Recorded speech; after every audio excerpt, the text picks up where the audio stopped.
नमस्कार, अनादि टीवी में आप सभी का स्वागत है। मैं हूं आपके साथ कपिल मिश्रा और बुलेटिन की शुरुआत करेंगे इस वक्त की बड़ी और अहम खबर से। आपको बता दें, भोपाल से एक खबर है जहां पर सीएम डॉक्टर मोहन यादव का बयान सामने आया है। तो इस वक्त की ये बड़ी और अहम खबर आपको बता रहे हैं राजधानी भोपाल से, जहां पर नेता प्रतिपक्ष राहुल गांधी पर साधा है निशाना। राहुल गांधी खुद अपनी इज्जत खराब करते हैं। नेता प्रतिपक्ष मर्यादा त्याग कर बयान देते हैं। वह न केवल उनकी छवि खराब करता है बल्कि देश के संस्कार के विरुद्ध भी है। प्रधानमंत्री के लिए उन्होंने जैसे शब्द कहे उससे उनका हल्कापन सामने आया है। मैं कठोर शब्दों में उनकी निंदा करता हूं, इसलिए तो राहुल गांधी को पप्पू कहते हैं। आखिर राहुल गांधी परिपक्व कब होंगे, ऐसा कहना है सीएम डॉक्टर मोहन यादव का। तो कहीं ना कहीं राहुल गांधी के बयान को लेकर, पीएम मोदी को लेकर जो राहुल गांधी ने बयान दिया था उसको लेकर सीएम डॉक्टर मोहन यादव जो है आक्रामक नजर आ रहे हैं और उन्होंने नेता प्रतिपक्ष राहुल गांधी पर निशाना साधा है। राहुल गांधी खुद अपनी इज्जत खराब करते हैं, ऐसा कहना है सीएम डॉक्टर मोहन यादव का। वह न केवल अपनी छवि खराब करते हैं, और इसी खबर पर अनादि टीवी के पॉलिटिकल एडिटर जो है मनोज अस्तर जी हमारे साथ जुड़ गए हैं। मनोज जी, अगर बात की जाए, सीएम डॉक्टर मोहन यादव का बड़ा बयान सामने आया है राहुल गांधी के दौरे को लेकर, उनके बयान को लेकर। उन्होंने कहा है कि राहुल गांधी खुद अपनी इज्जत खराब करते, यहां तक कि पप्पू शब्द का भी संबोधन उन्होंने किया है। कैसे देखते हैं उनके बयान को? कल कांग्रेस सृजन अभियान में जो भोपाल में बयान दिया है उसको लेकर बीजेपी दिल्ली से लेकर भोपाल तक उन पर आक्रामक रुख अपना रही है। दिल्ली में प्रेस कॉन्फ्रेंस हुई है, कई सारे प्रवक्ता उन पर हमलावर हुए हैं। सुधांशु त्रिवेदी ने प्रेस कॉन्फ्रेंस की और ये कहा है कि एक लंबा इतिहास है कांग्रेस का सरेंडर का। उसके पहले डॉक्टर मोहन यादव मध्य प्रदेश के मुख्यमंत्री ने उन पर हमला बोला है और जो आपने जिक्र किया वो तमाम सारे आरोप उन पर लगाए हैं।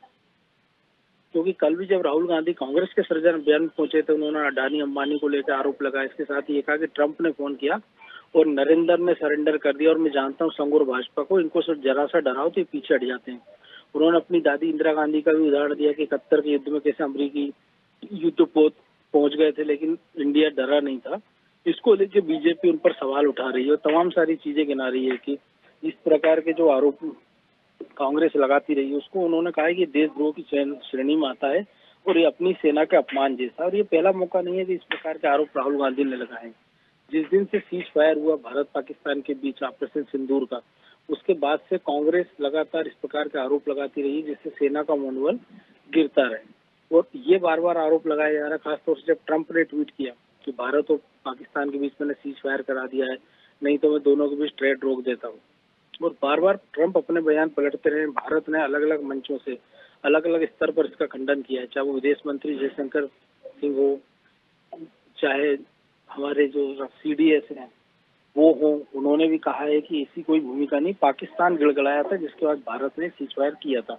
लेकिन इसके बाद भी कांग्रेस लगातार इस प्रकार के आरोप लगती रही है। और इसी कड़ी में डॉक्टर मोहन यादव ने कहा, जहां तक पप्पू के आरोप पर इस प्रकार के आरोप बीजेपी की सोशल मीडिया टीम जो है वो लगातार राहुल गांधी पर लगाती रही है।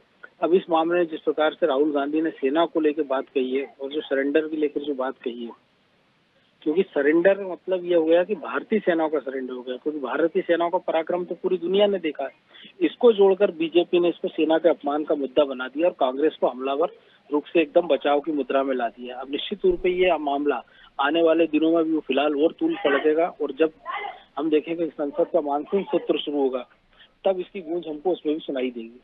लेकिन Manoj ji, all party delegation जो विदेश के दौरे पर है वो भारत की तारीफ कर रहा है, पाकिस्तान को बेनकाब कर रहा है। उसमें कांग्रेस के नेता भी शामिल हैं, चाहे शशि थरूर हो, सलमान खुर्शीद हो या मनोज तिवारी हो। और दूसरी तरफ देश में रहकर कांग्रेस का इस तरह का बयान कितना जो है अंतर समझते हैं दोनों बयानों में? देखिए, जिस दिन से जब प्रतिनिधि मंडलों में चयन किया गया था नेताओं का, खासतौर से हम बात करें शशि थरूर की, क्योंकि कांग्रेस ने जो नाम भेजे थे 4 उनमें से 20 जो प्रतिनिधि मंडल उसमें एक ही नाम शामिल किया गया, बाकी 3 जो नाम है जो सरकार ने शामिल किए हैं। और ये सारे लोग अपने अपने स्तर पर, जो आपने कहा सलमान खुर्शीद तो अपना दुख भी व्यक्त कर चुके हैं कि धारा 370 हटने का जो कश्मीर का हालात सुधरे उसका उन्होंने जिक्र किया था अपने बयान में। तो पूरी कांग्रेस उन पर हमला हो रही थी। इसके बाद सलमान खुर्शीद ने एक बयान बड़ा दुखी होकर कहा, भी विदेश में उन्होंने बयान दिया 2 दिन पहले ही, कि क्या राष्ट्रभक्त होना इतना मुश्किल काम है। तो जाहिर सी बात है कि कांग्रेस के तमाम सारे नेता जो पहले पहलगांव हमले के बाद 22 अप्रैल को सरकार के साथ खड़े नजर आ रहे थे, अब उनमें मतभेद निकल कर आ रहे हैं। तमाम सारे नेता अलग अलग तरह के बयान देते नजर आ रहे हैं और इसका नुकसान निश्चित तौर पर पूरे विपक्ष के साथ साथ कांग्रेस को भी आने वाले समय में उठाना पड़ सकता है। चलिए मनोज जी, इस चर्चा का हिस्सा बनने के लिए बहुत बहुत शुक्रिया आपका। तो ये खबर जो है राजधानी भोपाल से है, जहां पर राहुल गांधी के बयान पर जो है सीएम डॉक्टर मोहन यादव ने कटाक्ष किया और क्या कुछ उन्होंने कहा, जरा सुन लेते हैं। दुर्भाग्य के साथ कहना पड़ रहा है कि नेता प्रतिपक्ष मर्यादा छोड़ करके जिस भाव से बोलते हैं वो न केवल उनकी इज्जत खराब करते हैं बल्कि पूरे देश की संस्कार के भी विरुद्ध बात करते हैं। पहले अपनी दादी के लिए जिस प्रकार से जूते पहन के फूल फेंक के जाते हैं, उसी प्रकार से सुश्री प्रधानमंत्री के लिए जो उनने शब्द बोले हैं और जिस ढंग से ट्रम्प की बात की है, ये उनका एक तरह से हल्कापन सबके सामने आता है। मैं निंदा करता हूँ, कटु शब्दों में निंदा करता हूँ और हमारे अपने यशस्वी प्रधानमंत्री के नेतृत्व में जिस प्रकार से देश ने देखा है और उनके नेतृत्व में सेना ने जिस प्रकार से पाकिस्तान की हालत ख़राब की है, दुनिया इस बात को मानती है। उनके दल के सांसद दुनिया में जाकर के बात कर रहे हैं और वो नादान तरह की बात करके अपने एक मर्यादा होती है नेता प्रतिपक्ष की, बहुत गरिमापूर्ण पद है, लेकिन इतने बड़े